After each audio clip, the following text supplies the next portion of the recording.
زنانو ته بعضې خصوصیت الله ورکړي دي چې هغه یې نارینهو ته نه دي ورکړي او سړو او رجالو ته نه دي ورکړي او بعضې الله نساو ته ورکړي دي او بعضې رجالو ته ورکړي چې هغه یې زنانو ته نه دي ورکړي. خو اکثرا او اغلبا داسې دي چې بالعکس دي او بعضې داسې دي چې هغه سره دواړو کې موافق دي، سړي او د ښځې په منځ کې دواړه یو شان به کوي، او بعضې داسې خصوصیت دي چې هغه صرف د زنانه وي، بعضې داسې چې صرف د سړو وي. هغې کې صرف یو څو ذکر کوم. یو دا قرآن عظیم الشان کې داسې راځي چې سورة النساء د زنانو صورت، خو ګوره داسې په قرآن عظیم الشان کې څوک نشي ښودی چې سورة الرجال د سړو صورت، البته داسې به وښیي چې سورة المؤمنون، هلته خو چې مؤمن ذکر شي مؤمنه پکې پخپله راله، بل هلته دا اعراب هم ټیک نه دی، پکار دا چې سورة المؤمنین ویل شوی، خو بیا هغه علما جواب کوي چې دلته اعراب حکایي دی او دا دی هغه دی. به هر حال خو صراحتا د ښځو باره کې صورت شته دی، خو د سړو په باره کې صراحتا نشته، نور خو به عمل پې دواړه کوي. دویم دا چې قرآن عظیم الشان د الله د طرفه راغلی دی، نو اول جبرائیل علیه السلام اورېدلی، بیا جبرائیل علیه السلام پکې واسطه د پیغمبر علیه السلام ته نازل شوی دی. نو په امت کې اول دا قرآن چا اورېدلی دی؟ خدیجة الکبرا رضی الله عنها مبارکه، چې پیغمبر علیه السلام د غار حرا نه راغی، اول وحی ورته وشوه، نو څه یې ویل؟ زملوني زملوني دثروني دثروني، ما په کمبل کې راتاو کې، ما په کمبل کې راتاو. اوس دې ځای کې داسې نه وایي مبارک چې زملیني زملیني ته مې راتاو که، مفرده صیغه نه راوړي، جمع صیغه راوړي، د وجې د تعظیم نه. هغه ډېر معزز انسان و، درنې خبرې وي، درنې خبرې به یې کول. نو اول دا د الله کلام چا واورېده؟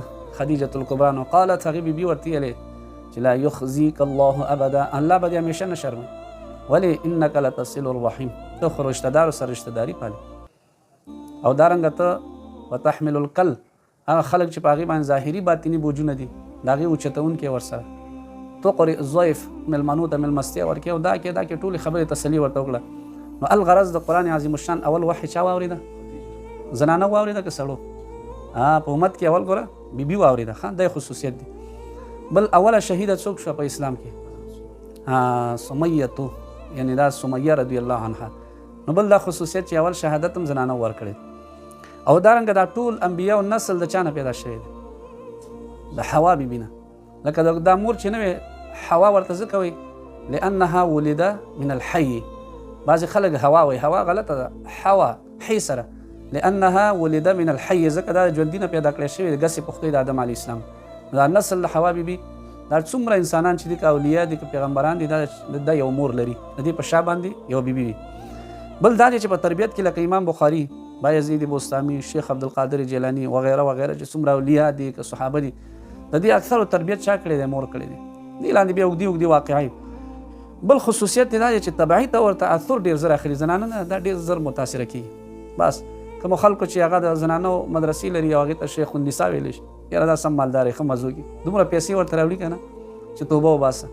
اکثره زنانو مدرسو کې اوس دا مزید محتممین وکړي چې پیسې ورسره ډېرې زیاتې، او زنانو کې تاثر ماده ډېره ده، او هغې ته خو بیا لږ د اواز هم ورته داسې اخوا دې خوا کې تو یو ځای کې که نه، نو بیا ډېر ښه کار کوي. خو د هلکانو او د سړو په مدرسو کې بیا دومره شوي نه، بس بیا به دا ته ساتي او هغه به تا ساتي، ګوره دومره فرق شته دی. نو دا ځکه شیخ النساء ډېر شو، شیخ الرجال کم شو، پوه نه شوې په خبره باندې. نو بله دا خصوصیت دی.